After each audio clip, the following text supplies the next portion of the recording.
kita sering langsung kita filter. Coba lihat, kita toleransi.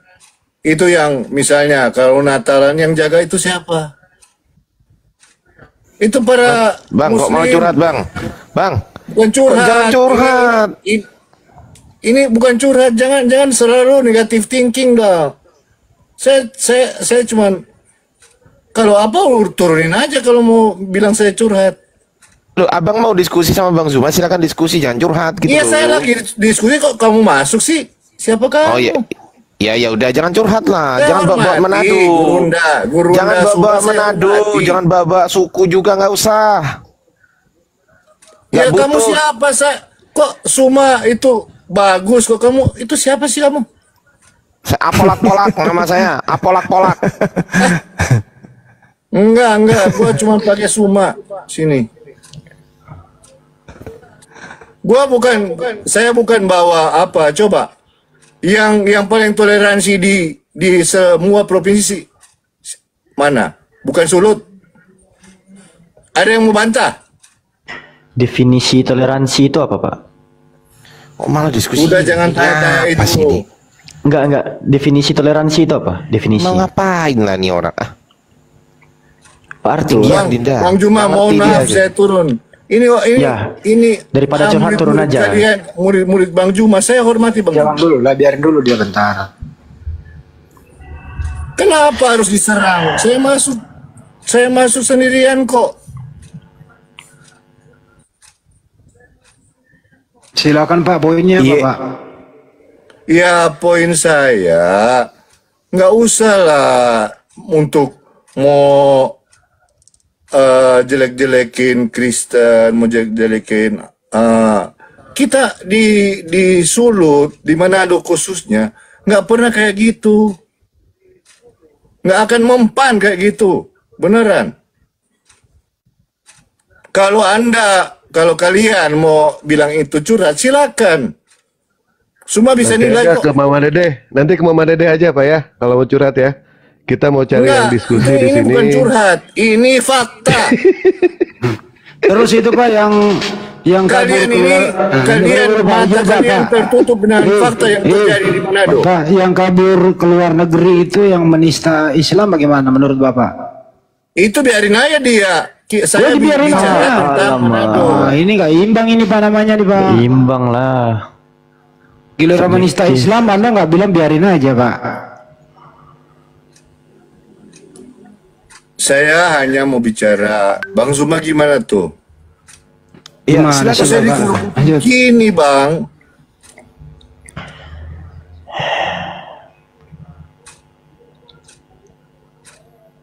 Siapa Gimana sih yang kasih Indonesia hotspot? kalau kayak gini? Siapa sih yang kasih hotspot Bapak ini? Aduh, putuskan dulu hotspotnya, woi. Aduh, susah ini.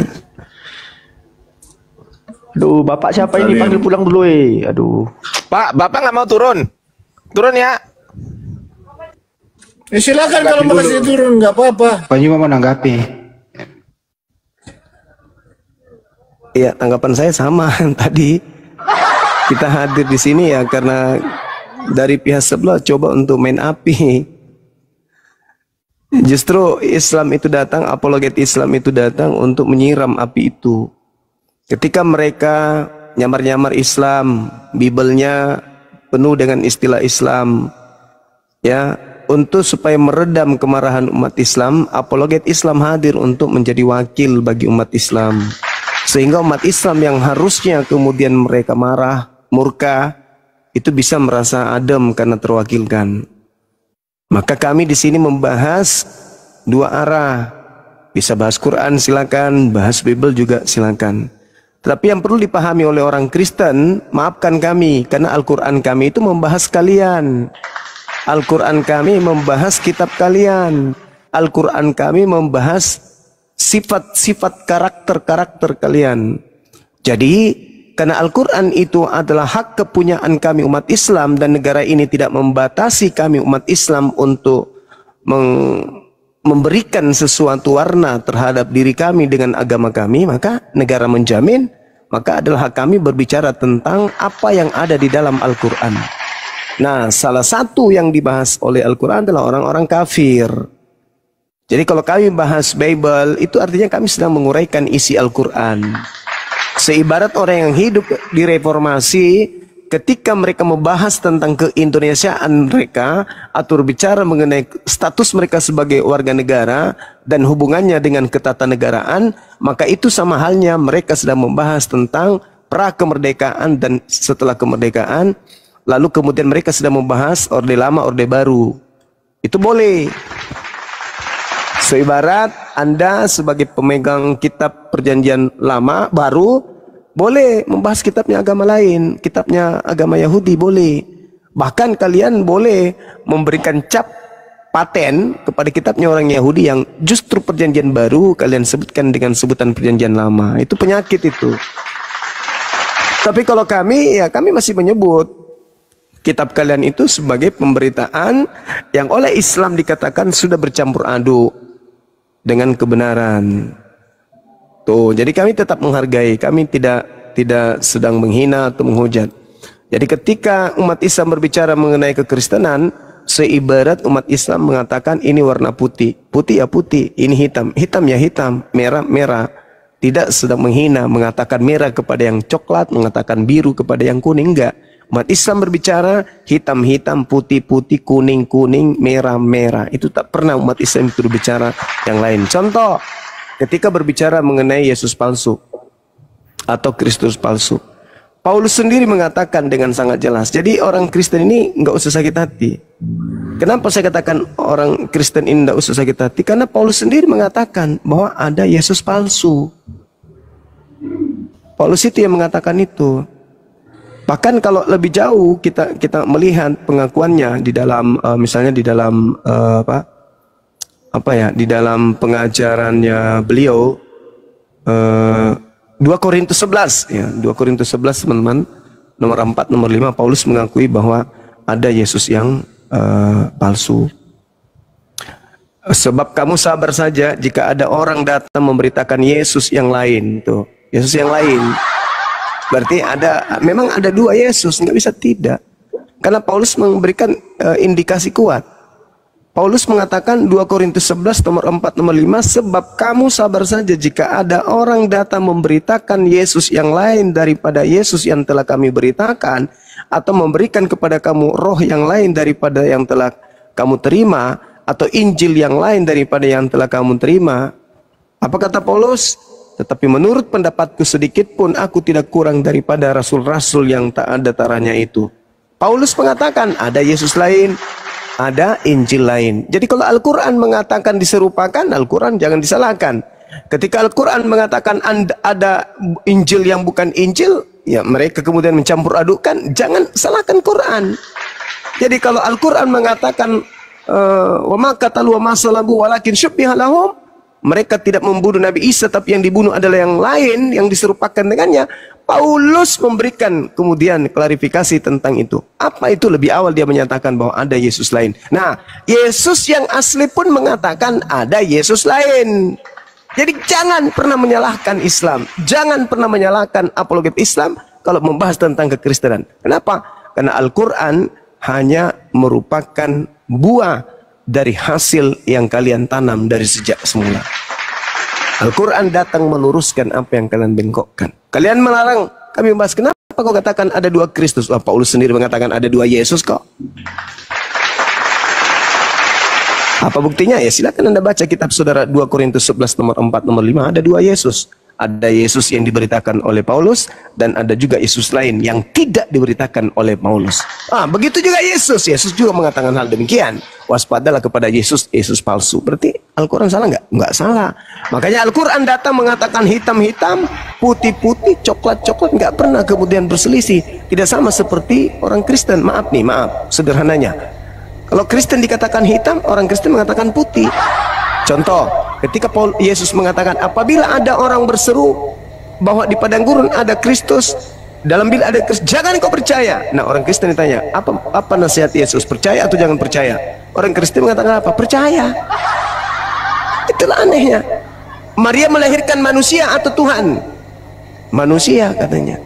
Siapa namanya? Yesus. Tuhanmu siapa? Yesus. Manusia atau Tuhan? Tuhan. Jadi lain yang ada, lain pula yang diucapkan. Kalau di Islam enggak. Siapa nama Tuhanmu? Allah. Siapa nabimu? Nabi Muhammad. Tidak pernah ketukar-tukar. Tidak pernah ketukar. Siapa nabimu? Allah. Siapa Tuhanmu? Nabi Muhammad. Enggak pernah tertukar. Nah, itulah keistimewaan Islam. Hak adalah hak, batil tetap batil. Jadi kalau orang Kristen mendengarkan umat Islam menjelaskan tentang Bible, pahami, mereka sedang membahas isi Al-Quranul Karim. Saya kira begitu. Silakan sahabat-sahabat yang lain. Izin, di bawah ada Pak Pendeta Filipus Yowe. Barangkali Bapak ingin naik untuk mewakili iman kekristenan. Silakan Pak Pendeta. Tanpa mengurangi rasa hormat, saya Alfi mewakili teman-teman yang lain mengundang Bapak untuk naik ke atas, Pak. Silakan. Silakan ditekan tombol multinya. Nanti moderator dibantu ya, moderator ya. Kalau barangkali Bapaknya ada request atau kelihatan di live chat, silakan ditarik ke atas saja. Gitu. Biar bagaimanapun Bapak memiliki amanat agung memberitakan gospel ke seluruh makhluk, dan kami pun sama. Dua agama syiar ini akan selalu tersiarkan, Pak. Jadi silakan Bapak naik ke atas untuk menguatkan iman saudara-saudara Bapak, jemaat-jemaat Bapak yang sedang bekerja di ladang Tuhan. Gitu ya, Bapak ya. Silakan Pak Pendeta. Panggilan terbuka. Afi undang Bapak ke atas, silakan. Ya, teman-teman, sesuai stiker yang dipasang oleh host, dibantu tap-tap layarnya. Bisa ya, menjelang jam 20.00 ini kita kejar itu 1 juta like roomnya, teman-teman. Dan bagi teman-teman yang masih ada tanda tambah di samping nama narasumber muslim yang ada di atas, silakan teman-teman follow dulu sehingga teman-teman tidak ketinggalan informasi seputar perdiskusian narasumber muslim yang ada di atas, teman-teman. Ya teman-teman, di sini kita kedatangan Bang Jack. Bang Jack, selamat malam, Bang Jack. Selamat malam. Ya baik, abang dari Islam atau Kristen? Mohon maaf abangku. Kristen, Bang. Oke, baik. Ada yang mau disampaikan, Bang? Atau ada yang mau disanggah dari pernyataan Bang Zuma? Silakan, Bang. Ya mungkin saya sanggah sedikit ya apa yang tadi Bang Zuma katakan tadi. Jadi menurut saya apa yang Zuma sampaikan itu sangat kontradiksi. Kenapa demikian? Zuma mengatakan tadi bahwa ketika umat Muslim membahas Bible, itu artinya mereka sedang mengajar tentang Al-Quran. Tetapi lain sisinya, Al-Quran itu dia mengatakan bahwa Bible itu sudah dipalsukan. Otomatis yang sementara semua bahas adalah buku atau kitab yang palsu. Iya kan? Kitab yang palsu. Kalau kita membahas sesuatu yang palsu, apakah itu bukan namanya kita menyerang iman orang lain atau mengorek-orek iman orang lain? Cari saja, abang cari saja kitab yang mungkin abang merasa bahwa Bible yang asli itu di mana, abang cari, baru abang bahas aja, jangan bahas yang palsu. Seperti itu, karena kalau menurut saya sih kontradiksi. Mungkin abang Zuma juga katakan bahwa sudah dicampur baur. Saya mau tanya, kira-kira ayat-ayat mana yang sudah dipalsukan? Yang dipalsukan itu yang abang bahas. Jangan mengutip sana untuk mencari pembenaran, ngutip sini untuk mau mencari kesalahan. Jangan gitu dong. Kalau palsu ya palsu, kalau benar ya benar gitu. Jangan mau. Sudah Bang Jack? Ya sudah, silakan. Narasinya udah diulang-ulang. Iya Bang Zuma, silakan Bang Zuma. Iya, jadi gini, Al-Quran menarasikan bahwasanya Nabi Isa alaihissalam yang datang di tengah Bani Israel adalah Nabi utusan Allah yang menerima kemudian ketetapan-ketetapan berupa firman. Lalu Nabi Isa ketika datang di tengah-tengah Bani Israel, Nabi Isa ditolak oleh kaum Israel. Karena dia ditolak, ya sudah pasti ajarannya pun ditolak. Nah, untuk membuktikan itu, apakah diperlukan kemudian umat Islam ini memerlukan kemudian kitab di luar daripada Al-Quran? Ya tentu tidak.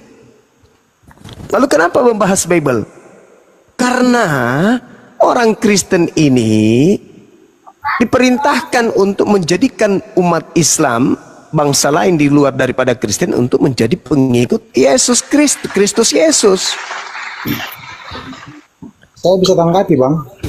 Ya, sabar dulu sedikit lagi. Oleh karena itu kemudian ketika Al-Quran mengatakan fabaddalal ladzina zalamu qawlan ghairal ladzi qila lahum fa anzalna 'alal ladzina zalamu rijzam minas sama' bima kanu yafsukun. Orang-orang zalim mengganti perintah dengan perintah lain yang tidak diperintahkan kepada mereka. Maka Allah menurunkan malapetaka dari langit kepada orang-orang zalim itu karena mereka berbuat fasik. Allah mengatakan itu, mereka berbuat fasik. Lalu kemudian Al-Quran mengatakan kepada umat Islam, kepada orang muslimin, muslimat, afatatma'una ayyu'minu lakum wa qad kana fariqam minhum yasma'una kalam Allah summa yuharrifuna min ba'di ma aqalu wa hum ya'lamun. Maka apakah kamu wahai umat Islam mengharapkan mereka akan percaya kepada Islam? Orang-orang ini percaya kepada Islam, sedangkan segolongan dari mereka mendengarkan firman Allah lalu mereka mengubahnya setelah memahaminya padahal mereka mengetahui. Ini Al-Quran saya mengatakan itu. Jadi kami ingin membuktikan itu semuanya ketika saudara Kristen datang pasang badan untuk mengajarkan orang Islam masuk Kristen. Makanya Al-Quran mengatakan wa inna minhum lafariqal yalluna alsinatahum bil kitab litahsabuhu minal kitab wa ma huwa minal kitab wa yaquluna huwa min indillah wa ma huwa min indillah wa yaquluna 'alallahil kadziba wa hum ya'lamun. Di antara mereka sungguh niscaya ada segolongan yang memutarbalikkan lidahnya untuk membaca kemudian kitab agar kamu menyangka bahwa yang mereka baca itu sebagian daripada kitab padahal itu bukan dari kitab. Dan mereka itu mengatakan itu berasal dari Allah padahal itu bukan berasal dari Allah. Mereka mengatakan hal yang dusta terhadap Allah padahal mereka mengetahui. Ini siapa yang dikatakan dalam Al-Quran? Ya, kalian orang-orang Kristen. Itu saudara. Jadi jangan salahkan kalau kami membahas kalian, membahas kitab kalian. Karena Al-Quran saya, Al-Quran kami membahas kalian dan kitab kalian. Gitu. Silakan. Bang, bertanya Bang. Iya. Mohon maaf sebelumnya Bang. Ini isi dalam surat Al-Maidah itu apa sih Bang? Selalu jadi pertanyaan melulu. Jadi saya ingin tahu aja Bang. Al-Maidah ayat berapa Bung? Karena Al-Quran Al-Maidah itu ada beberapa ayat yang terkait dengan persentuhan Islam, Yahudi dan Nasrani. Ya itu tadi yang ditanyain orang yang tadi itu Bang. Oh, ayat 48 Bang dah. Ayat itu ayat 48 yang terkait dengan Al-Quran surah Al-Maidah ayat 48 maksudnya ya. Yang ditanyakan tadi iya ayat 48. Alfi izin bantu. Oke. Iya, Oke, silakan. Silakan. Bukan izin bantu ngasih dalilnya. Silakan Bang dah. Oh, Masya Allah. A'udzubillahi minasyaitonirrajim. Bismillahirrahmanirrahim. Wa anzalna ilaikal kitaba bil haqqi musaddiqan lima baina yadayhi minal kitab. Itu kan? Dan aku Allah telah menurunkan Al-Quran kepadamu wahai Nabiku Muhammad dengan membawa kebenaran, lalu kemudian membenarkan kitab-kitab yang diwahyukan sebelum Al-Quran dan menjaganya. Maka putuskanlah perkara mereka menurut apa yang diturunkan Allah, dan janganlah engkau mengikuti keinginan mereka dengan meninggalkan kebenaran yang telah datang kepadamu. Untuk setiap umat di antara kamu kami berikan aturan dan jalan yang terang. Kalau Allah menghendaki, niscaya Allah hanya akan menjadikan satu umat saja, tetapi Allah hendak menguji kamu terhadap karunia yang telah diberikan kepada kamu. Maka berlomba-lombalah berbuat kebajikan. Hanya kepada Allah kamu kembali, lalu beritahukanlah kepadamu terhadap apa yang dahulu kamu perselisihkan. Jadi Allah akan memberitahukan kepada kita apa yang sedang kita perselisihkan saat sekarang ini, nanti ketika kehidupan berikutnya. Nah, Al-Quran ini diwahyukan oleh Allah kepada Nabi Muhammad, membawa kebenaran yang membenarkan kitab-kitab yang diwahyukan. Bukan kitab-kitab yang dikarang, yang dibenarkan, tapi kitab-kitab yang diwahyukan. Mana kitab yang diwahyukan oleh Allah? Taurat, Zabur, Injil. Itu yang dibenarkan. bukan perjanjian lama, perjanjian baru, bukan. Tetapi yang dibenarkan oleh Al-Quran adalah kitab yang diturunkan, yang diwahyukan sebelum daripada Al-Quranul Karim. Wa anzalna ilaikal kitab bil haqq musaddiqan lima baina yadayhi minal kitabi wa muhaiminan alaihi fahkum bainahum bima anzalallah wa la tattabi' ahwa'ahum amma ja'aka minal haqq. Jadi Allah menerangkan seperti itu, bahwasanya Al-Quran membawa kebenaran yang membenarkan kitab-kitab yang diwahyukan sebelum Al-Quran dan menjaganya. Jadi Al-Quran ini dijaga oleh Allah. Al-Quran ini setelah memberitakan kebenaran tentang kitab-kitab yang datang sebelum Al-Quran, Allah menjaga Al-Quran. Berarti dengan kata lain, Allah mengajarkan Nabi Muhammad untuk supaya umatnya beriman kepada Taurat, kepada Zabur, kepada Injil yang diwahyukan oleh Allah kepada Bani Israel. Nah, kitab-kitab ini kemudian seperti yang saya jelaskan tadi, Bung, mereka mengubah perintah Tuhan yang ada di dalamnya. Fabaddalal ladzina zalamu qawlan ghairal ladzi qila lahum fa anzalna 'alal ladzina zalamu rijzam minas sama' bima kanu yafsukun. Jadi Torah, Zabur, Injil yang diwahyukan oleh Allah, mereka rubah, mereka ganti perintah Tuhan yang ada di dalamnya, padahal mereka mengetahui.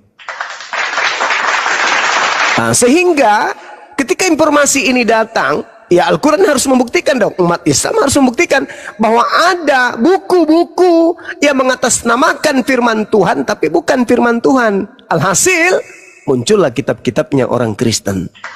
Berarti Al-Quran benar. Karena yang ada di kitab Kristen ini, yang ada di Kristen ini bukan kitabnya Nabi Isa, bukan kitabnya Nabi Daud, bukan kitabnya Nabi Musa, bukan. Tetapi mereka mengakui itu kitabnya Nabi Musa, itu kitabnya Daud, itu adalah pemberitaan Injil Yesus. Mereka akui itu. Berarti Al-Quran semakin nyata kebenarannya, kan? Ketika dikatakan orang fasik, orang zalim, ditimpa musibah malapetaka, karena mereka kemudian mengganti perintah Allah dengan yang bukan perintah Allah. Contoh, perintah Allah jangan makan babi, diganti makanlah babi. Jelas itu, kan? Perintah Allah jadikan Yesus itu utusan Tuhan, dirubah, Yesus adalah Tuhan, dirubah. Perintah Allah jangan ada ilah lain di hadapanku, buatlah ilah, bahkan sampai 3 ilah. Ini yang dikatakan Al-Quran. Fabaddalal ladzina zalamu qawlan ghairal ladzi qila lahum fa anzalna 'alal ladzina zalamu rijzam minas sama. Sekira begitu, Bang. Silakan.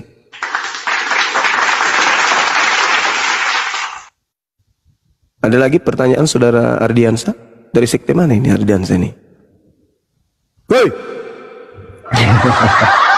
Bang Jack paman. Bang Jack gimana Bang Jack? Oh, Bang Jack, sorry.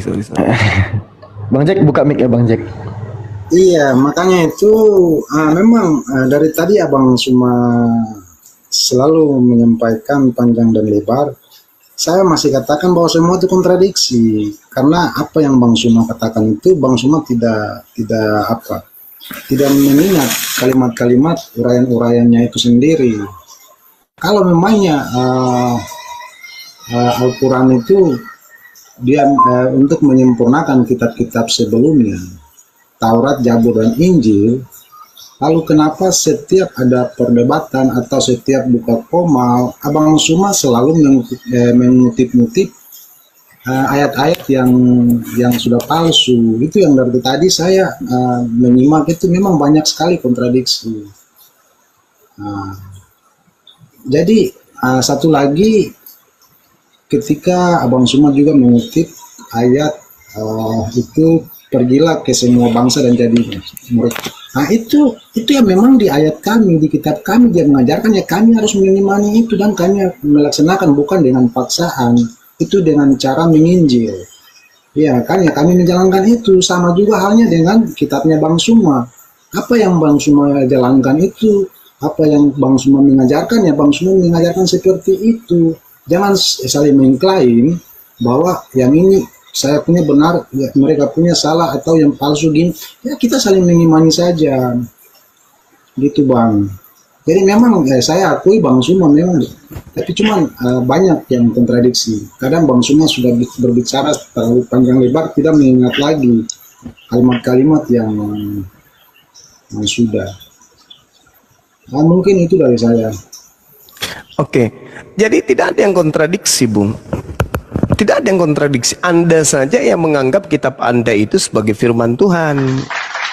Yang firman Tuhan yang disebut Al-Quran itu yang datang kepada Nabi Musa. Sedangkan yang datang kepada Anda itu adalah kitab yang berasal dari Lembaga Bible Indonesia. Iya Bang, kalau memang ada yang menganggap kalau yang Sabar Bang Jack. Yang kita Sabar Bang Jack, diselesaikan dulu Bang Jack Abang ya. selalu mengutip-ngutip yang bukan firman Tuhan. Bang Jack, Tadi yang menurut Abang itu benar, baru Abang ngutip. Itu namanya Saudara gini, saudara. Kalau dalam dunia perdiskusian, perdebatan, siapapun yang menjadi narasumber dan submateri sudah ada, kisi-kisi atau referensi yang digunakan itu boleh bersumber dari manapun untuk mengalahkan lawan diskusi atau memberikan uraian edukasi kepada lawan diskusi. Ini Begitu juga Komal ini bukan diskusi, ini kan Abang buka Komal, Abang bukan ini diskusi, ini bukan. Kalau menurut saya bukan diskusi. Kalau diskusi kita sudah membuat perjanjian lawan untuk kita mencari waktu, lalu kita bahas satu materi. Nah itu namanya diskusi. Tapi kalau ini buka Komal bukan namanya diskusi. Begitu. Ya tergantung lawannya Bang. Kalau mau berdebat, ayo berdebat. Kalau mau diskusi, ayo berdiskusi. Mau tukar pikiran, silakan. Nah gitu, kalau gitu ya saya setuju. Kalau Abang ngomongnya seperti gitu saya setuju. Tetapi kalau buka Komal lalu bahas kitab orang lain, baru menjelek-jelekan, seakan-akan kitab ini, ayatnya ini menunjukkan bahwa yang mengimani mereka menjalankan tidak sesuai dengan kitab. Satu sisinya juga mengatakan bahwa ini palsu, ini tidak benar. Kan tidak boleh seperti itu. Nanti ketika kita mau berdiskusi, kita sudah berjanji atau buat satu perjanjian, waktu kita cari, baru kita bawa dalam cari satu materi kesepakatan kita. Nah baru itu namanya diskusi. Berarti apa yang sudah tertera di kitab kita masing-masing, nah itu tidak perlu kita mau ini lagi, tinggal kita bahas keseluruhan itu.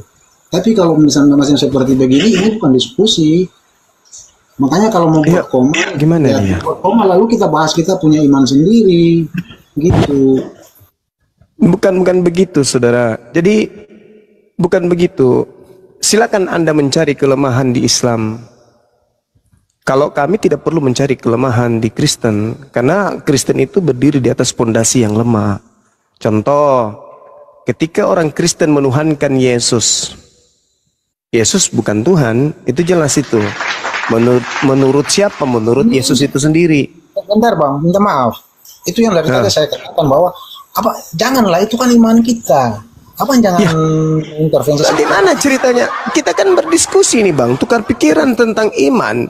Ketika orang Kristen mengatakan, sabar dulu. Ketika orang Kristen mengatakan kepada semua orang, Yesus itu adalah Tuhan, maka tugas kami sebagai orang yang waras, ya, mengetuk hati kalian untuk mengatakan kamu salah. Kitabmu mengatakan Yesus itu bukan Tuhan tapi manusia.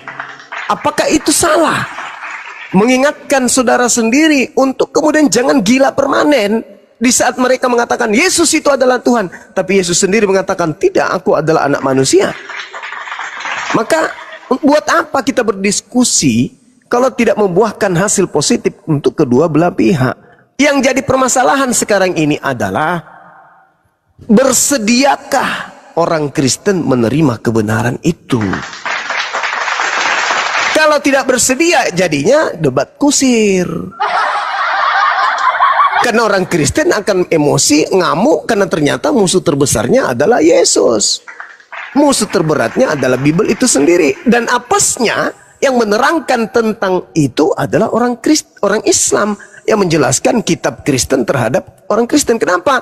Karena sejatinya orang Kristen itu tidak paham Bible. Yang mereka tahu Kristen itu ya anak Tuhan, selamat, dijamin masuk surga, itu aja.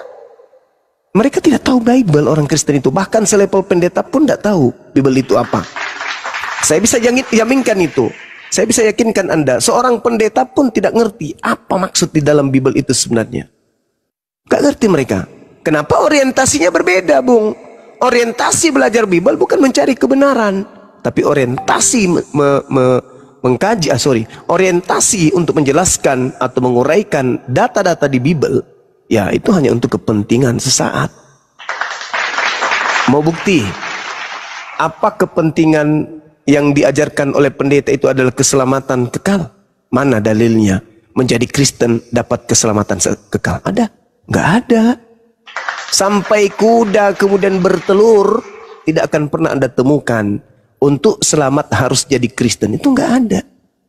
Kebenaran apa? Keselamatan yang mana yang dijaminkan Yesus kepada orang Kristen? Nggak ada. Yang ada, orang Kristen itu diwariskan pengajaran melalui Bible bahwa mereka Kristen adalah penghuni neraka. Kira-kira pendeta mau sampai ke sana ilmunya? Enggak. Enggak mungkin. Karena kapan mereka menguraikan dengan jujur isi Bible, ya dompetnya tipis, kosong jadinya. Nah, makanya tugas kami di sini bukan hanya kalah menang, enggak. Menang itu sudah pasti Islam. Kristen tidak akan pernah bisa menang menghadapi Islam, enggak mungkin. Tetapi tugas kami di sini sebagai agama yang rahmatan lil alamin, membangun peradaban spesial untuk orang-orang Kristen agar mereka menjadi Kristen yang betul, yaitu mengkaji Bible secara seksama sehingga menghantarkan mereka untuk keluar daripada lingkaran kesesatan. Itu aja. Kalau menang sudah pasti Islam menang. Kristen mau menang dari mananya? Nggak bisa. Karena ada dua sisi dalam kehidupan manusia, menang kalah. Kristen sudah kalah lebih dulu, belum perang udah kalah duluan. Kenapa Kristen itu kalah lebih dulu? Karena musuhnya adalah kitabnya sendiri, musuhnya adalah Yesus itu sendiri. Berat itu, berat. Maka tujuan kita berdiskusi, Bang, bukan menang kalah atau benar salah, karena benar sudah pasti di pihak Islam. Begitu, saudara. Silakan.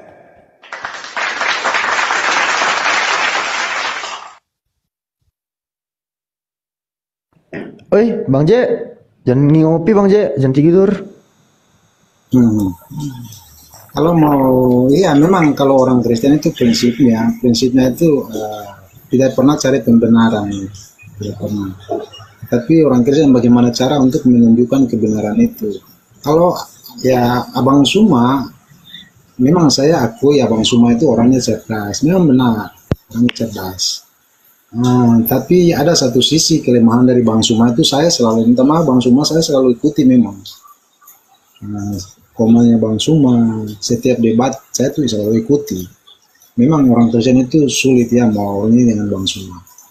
Tetapi banyak ayat-ayat yang Abang Suma sudah mengerti, sudah tahu, sudah pahami itu kebenaran. Tetapi Abang Suma itu kadang memintir-pintir, sengaja untuk memutarbalikkan ayat itu.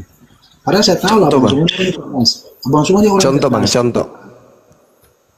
contoh dalil yang mana yang saya pelintir atau memutarbalikkan, silakan. Tentang penyaliban, penebusan dosa. Nah itu memang saya rasa Bang Suma mengerti. Kalau untuk penebusan, Yesus itu kan dikatakan sebagai domba, dikatakan sebagai hamba, dikatakan sebagai, ini iman kita ya, sebagai anak. Yesus itu sebagai nabi, sebagai utusan, sebagai guru dan imam bagi murid-muridnya. Itu iman kami seperti itu. Karena dia datang ke dunia ini memang visi misinya seperti itu. Datang sama seperti manusia dan harus melayani manusia, mengajar tentang kebenaran. Makanya Yesus itu dia katakan bahwa dia akan kembali ke Bapakku dan Bapamu. Karena sebagai manusia dia datang ke dunia ini sebagai manusia, bukan sebagai Tuhan. Mungkin seperti itu, Bang. Iya. Nah, ini aja pengakuan terakhir saudara, dia datang ke bumi sebagai manusia, bukan sebagai Tuhan. Ini sudah kontradiksi dengan Paulus, Bang. Paulus mengatakan Yesus datang bukan sebagai manusia. Bagaimana dong? Kontradiksi. Maka orang Kristen bisa sadar nggak dengan pendalaman terhadap Bible-nya sendiri? Enggak. Mana ayatnya, Bang? Ayat. Galatia 1, nomor 1, nomor 11, nomor 12. Paulus mengaku bahwa Yesus Kristus datang kepadanya bukan sebagai manusia. Itu sudah bertentangan dengan Anda. Anda mengatakan memang Yesus datang ke dunia ini sebagai manusia. Nah, faktanya Paulus mengatakan bukan manusia. Berat itu, Bang. Berat. Maka berterima kasihlah kepada umat Islam yang meluruskan kembali. Saya klarifikasi dulu. Datang ke dunia ini sama seperti manusia, bukan sebagai manusia. Sama seperti. Kalau sama seperti manusia berarti manusia, Bang. Lagian juga. Lagian, nah inilah saudara. Anda semakin menampakkan kehancuran. Yesus datang ke bumi bukan manusia tapi sama seperti manusia. Maria melahirkan apa rupanya?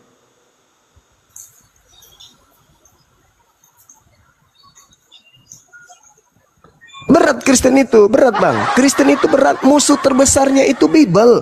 Cuman karena Islam selama ini tidak angkat bicara tentang kekristenan, Kristen itu merasa paling benar. Kristen merasa paling wow, dia adalah anak-anak Tuhan. Tapi ketika umat Islam berbicara sedikit saja tentang Bible, maka boroknya Kristen itu akan terkuak 2000 tahun lamanya. Ini contoh aja. Saudara aja nih sekarang ini, belum beberapa detik, belum 1 menit, Anda mengatakan Yesus datang ya bukan sebagai manusia tapi sama seperti manusia. Lah, Maria melahirkan apa rupanya? Kucing. Berat Bang, berat. Kristen itu nggak bisa. Mau kemanapun Kristen itu, karena itu tadi, Kristen itu berdiri di atas pondasi kebohongan, bukan kebenaran. Jadi kalau saya katakan hitam, memang pahit, ya namanya kebenaran Bang. Kebenaran itu harus diungkap. Maka berterima kasihlah kepada Islam yang mengajarkan kalian untuk jujur terhadap kebenaran itu. Jangan Anda selimuti isi Bible itu dengan doktrin dan dogma yang tidak jelas arahnya. Anda mengatakan Yesus memang datang bukan sebagai manusia tapi sama manusia. Loh, Maria ini melahirkan apa rupanya? Kotak amal, kulkas bekas. Kan manusia, dia lahir sebagai Kristus. Kristus itu Bang, manusia yang diurapi, berarti yang lahir itu manusia. Itu definisi Kristus atau Mesias. Nah, bagaimana dengan Yesus? Apa sih Yesus ini menurut Yesus? Baca di dalam Matius 24 nomor 27. Aku datang sebagai anak manusia. Nah, cuman kalian aja yang bermusuhan dengan Yesus, bermusuhan dengan Bible. Tapi kalau yang enak-enak, kasih kepada kasih yang enak-enak kayak gitu, juaranya. Padahal kalau saya jadi Kristen, apakah ayat-ayat kasih itu bisa Anda bacakan di depan orang Islam pada zaman penjajahan? Di mana orang Kristen itulah yang menjajah? Di Makassar ini aja, kubur 40.000 jiwa, korban dari keganasan orang yang mengaku Kristen. Bisakah kalian baca kami ini adalah agama kasih? Kasihilah musuhmu. Bisa kalian baca pada zaman penjajah? Tidak bisa. Indonesia merdeka karena mayoritas Islam berjuang. Akhirnya negara kita tenang, damai, sejahtera. Barulah muncul di tengah-tengah kami umat Kristen yang gaungnya besar, mulutnya besar, teriak tanpa malu-malu. Kristen agama kasih. Kami adalah penganut kasih. Seperti seorang pembunuh, setelah kemudian pembunuhan mereka sudah lakukan, cuci tangan, ganti kostum, jalan pelan, senyum, saya Pak, selamat sore. Padahal tangannya itu adalah berbalur darah pembunuhan. Itulah kalian. Indonesia merdeka, kalian paling enak jalan di tengah-tengah kami. Hayo, selamat pagi. Ya kami Kristen loh, anak-anak Tuhan kami kasih loh, bapak-bapak ibu sekalian. Hey, kalian itu lahir dari pembunuhan yang dilakukan oleh orang-orang terlebih dahulu. Lebih dulu mengenal Yesus, lebih dulu menyembah Yesus, lebih dulu mengenal gereja, Bible daripada kalian. Kalian itu nanti sisa-sisa tenaga penjajah yang pulang ke negaranya, baru kalian itu ada. Sekarang ketika hidup di tengah-tengah umat Islam, kami kasih loh, oh ya? Iya, kami penganut ajaran kasih loh, oh ya? Ya kami umat Islam cuma senyum-senyum aja. Ini Kristen kasihnya di mana? Kasih yang mana yang dimiliki Kristen? Berdasarkan dalil tidak punya, berdasarkan praktek dalam hidup juga tak ada. Mana yang kasih di Kristen? Yang mana itu yang disebut kasih di Kristen? Senyum. Hai, selamat pagi. Terus apa? Yang mana? Yang kasih di Kristen itu yang mana? Oh, yang tidak memerangi, yang tidak ngebom, yang tidak menutup orang kepada saat ibadah. Oh, itu yang dimaksud kasih. Oh, dulu Dulu gitu juga. Coba kalau kita balik, sekarang yang kalian yang mayoritas, kira-kira bagaimana keadaannya? Nggak usah terlalu jauh deh. Cari basis-basis Kristen yang mayoritas di Nusantara ini. Di mana aja. Periksa keadaan di sana. Bagaimana cara hidup di sana. Di tempat mereka mayoritas. Contoh misalnya, mohon maaf nih, di bagian timur negara kita ini. Bagaimana perlakuan di sana? Damai? Damai sejahtera di sana? Atau sering kita mendengarkan pembunuhan, peperangan, dan seterusnya. Nah itu dulu, itu cerminannya. Jadi saya sebagai apologet Islam, penggiat debat, diskusi lintas agama, kalau ada orang Kristen mengaku Kristen itu agama kasih, andai kan bisa muntah semen saya. Karena nggak ada di Kristen itu yang seperti itu. Nggak ada. Nah, cuman kalau mereka minoritas, wah manis sekali jalannya, dibuat sopian sekali. Senyumnya manis sekali. Kalau minoritas ya, kalau mereka sudah minoritas. Tapi kalau sudah mayoritas, sudahlah. Innalillahi wa inna ilaihi raji'un. Saya kira begitu dari saya, teman-teman sekalian. Silakan diambil alih host dan diserahkan kepada teman yang lain. Demikian. Siap. Masya Allah, terima kasih abangku. Ya, gimana? Tampaknya Bang Jack terlalu banyak curhat ya, mohon maaf nih Bang ya. Tanpa mengulangi rasa hormat, kita kasih ke Bang Krisna dulu. Bang Krisna, masih monitor Bang? Masih Bang. Mantap. Gimana Bang soal Al-Maidah tadi Bang? Atau ada pertanyaan baru lagi yang mau Bang tanyakan? Ya sudah cukup sih Bang. Oh sudah cukup, luar biasa. Abang dari Katolik ya? Ya. Gini abangku. Itu Bang Jack kemana tadi? Udah selesai mungkin urusan dia Bang. Malu dia Bang, malu. Turun sendiri. Saudara Krisna, di dalam Al-Quran ada sebuah ayat, di antara beberapa ayat yang menjadi jaminan keselamatan umat Islam. Contoh, di dalam Al-Quran surah Fussilat ayat 30. A'udzubillahi minasyaitonirrajim. Bismillahirrahmanirrahim. Innal ladzina qalu rabbuna Allah thumma istaqamu tatanazzalu alaihimul malaikatu alla takhafu wa la tahzanu wa abshiru bil jannah lati kuntum tu'adun.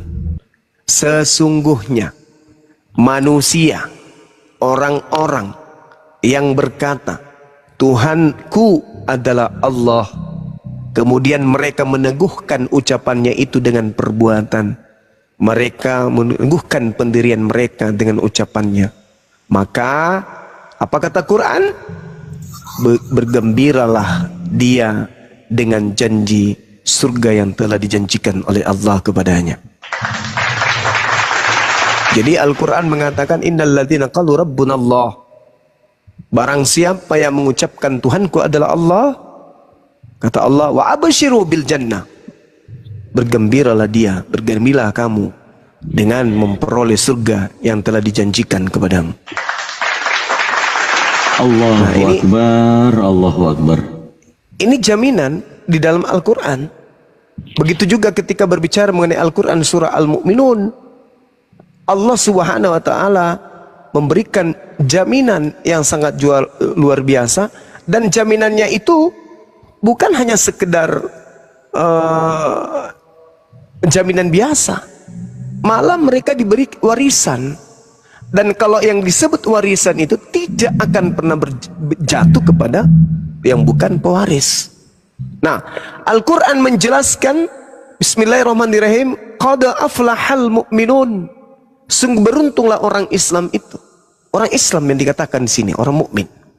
Alladzina hum fi salatihim khashi'un, yaitu umat Islam yang khusyuk mendirikan salat. Maksudnya khusyuk mendirikan salat ini memperhatikan salatnya. Kalau dia tidak salat gelisah, kalau dia sudah salat tenang hidupnya. Mereka ini adalah orang-orang beruntung, yaitu mereka yang salat. Mereka yang menjauhkan diri mereka dari perkataan yang tidak berguna. Mereka yang kemudian menunaikan zakat. infak, sedekah, membantu si miskin, membantu orang yang membutuhkan. Lalu mereka yang tidak berzina, walladzina hum li furujihim hafizun. Allah kemudian menjelaskan bahwa sungguh beruntunglah mereka yang memelihara amanat-amanat dan janji-janjinya. Li amanatihim wa ahdihim ra'ud. Orang yang memelihara salatnya, walladzina hum ala salawatihim yuhafizun. Apa kata Allah? Ulaika humul warithun. Mereka lah umat Islam yang salat, khusyuk dan seterusnya. Mewarisi alladzina yarithunal firdaus hum fiha khalidun. Mewarisi surga Firdaus, mereka kekal di dalamnya. Orang yang beruntung Islam, yaitu yang sholat, yang zakat, menjaga amanah, tidak berzina. Kemudian dikatakan oleh Allah, mereka ini orang yang memiliki warisan. Warisan, warisannya bukan tanah 1 hektar, 1000 hektar, bukan. Warisannya adalah surga Firdaus. Yang namanya warisan, Bung, itu hak mutlak kepemilikan ada pada ahli waris. Siapa ahli waris Firdaus? Mereka orang-orang yang mendirikan sholat. Siapa mereka? Umat Islam. Apa kata Allah? Alladzina yarithunal firdaus hum fiha khalidun. Apakah saudara tidak pernah bertanya dalam hati, kenapa umat Islam itu ya baru jam 5 subuh orang masih enak-enaknya kemudian tidur? Mereka dengan ikhlas bangun ketika ada seruan. Hayya 'alas shalah. Hayya 'alal falah.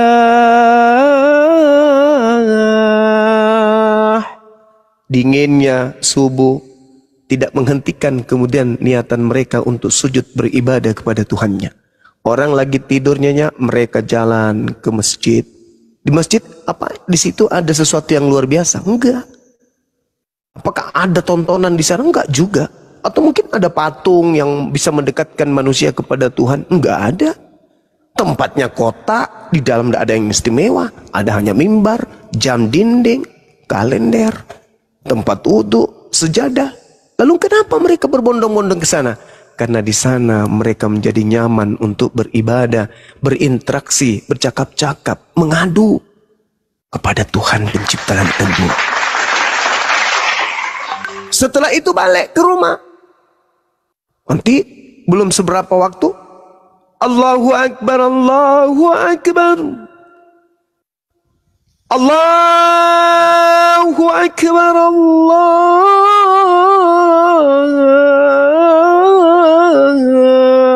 Akbar. Mereka melepaskan semua pekerjaannya. Komputer dimatikan, laptop ditutup. Hati yang minta, pikiran yang minta, kaki yang minta, raga ini rindu untuk sujud kepada Allah. Berjalan mereka ke rumah ibadah, masjid.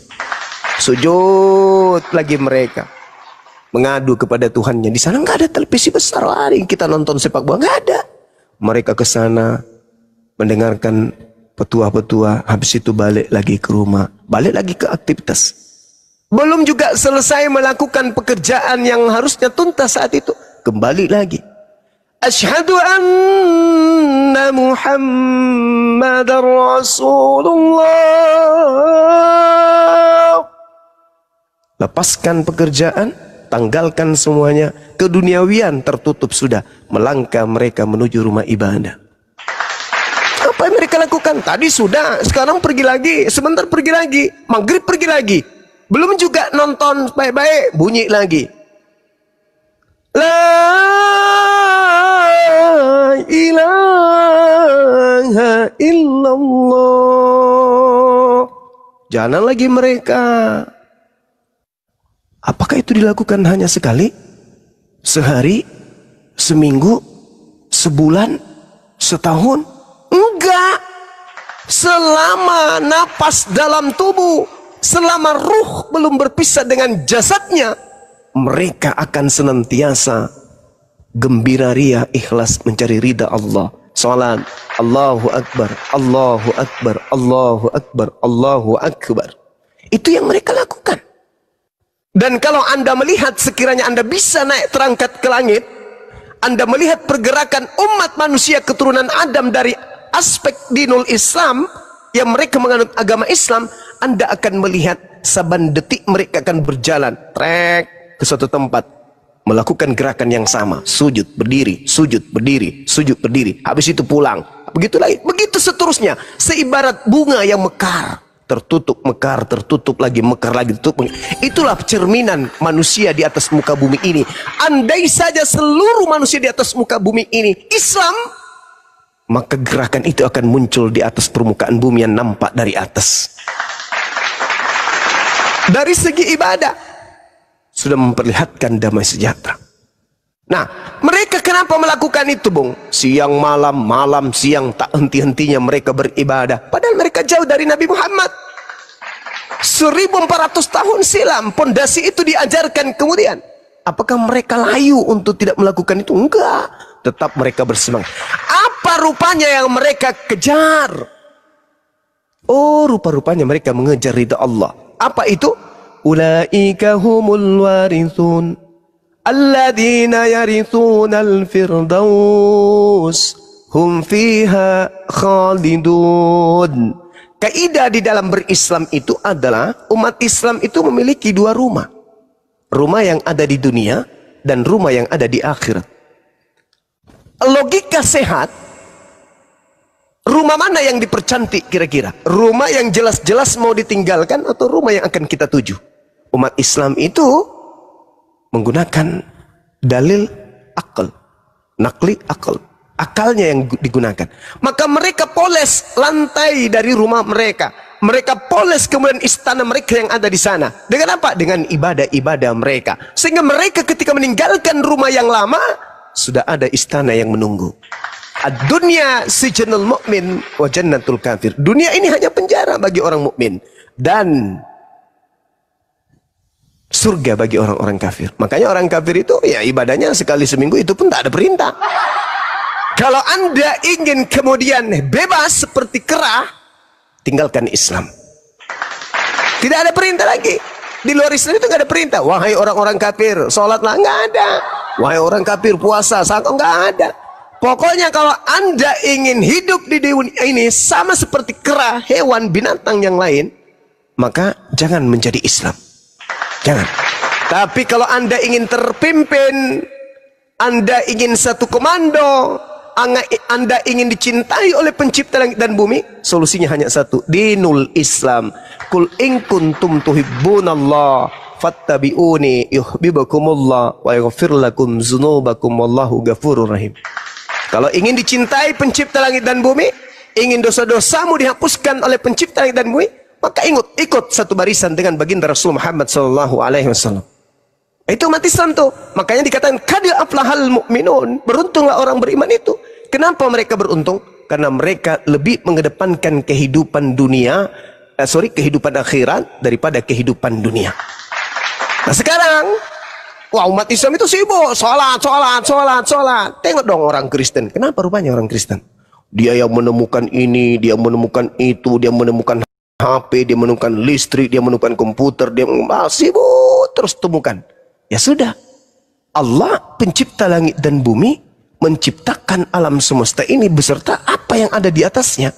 Maka ketika manusia ada yang menciptakan komputer, ada yang menciptakan laptop, alhamdulillah, memang manusia dibekali oleh penciptanya akal pikiran. Lalu mereka menciptakan komputer, mereka menciptakan laptop, siang hari mereka berpikir, menghabiskan waktu untuk itu. Ibadah ditinggal, nyembah Tuhan ditinggal, dia menciptakan saja, berkarya. Umat Islam dapat keuntungan 2 kali lipat. Belum juga mati sudah diuntungkan. Kada aflahal mu'minun. Mereka di dunia aja sudah beruntung. Apa itu? Ketika orang-orang kafir sibuk menghabiskan waktunya menemukan sebuah temuan, misalnya menemukan HP. Orang Islam sibuk ibadah. Begitu rilis HP yang ditemukan oleh orang yang menghabiskan waktu tidak pernah ibadah kepada Tuhannya, umat Islam yang lebih dulu memiliki HP tersebut. Lebih dulu umat Islam yang tadinya ibadah-ibadah terus menggunakan HP yang dibuat oleh orang-orang kafir. Dengan kata lain, kemenangan 2 kali. Seibarat mereka yang menciptakan karya ini seperti pembantu. Pembantu, supaya ibadahku sempurna, tolong kau buat ini ya. Buat, majikanmu ingin fokus ibadah. Baik, Tuan.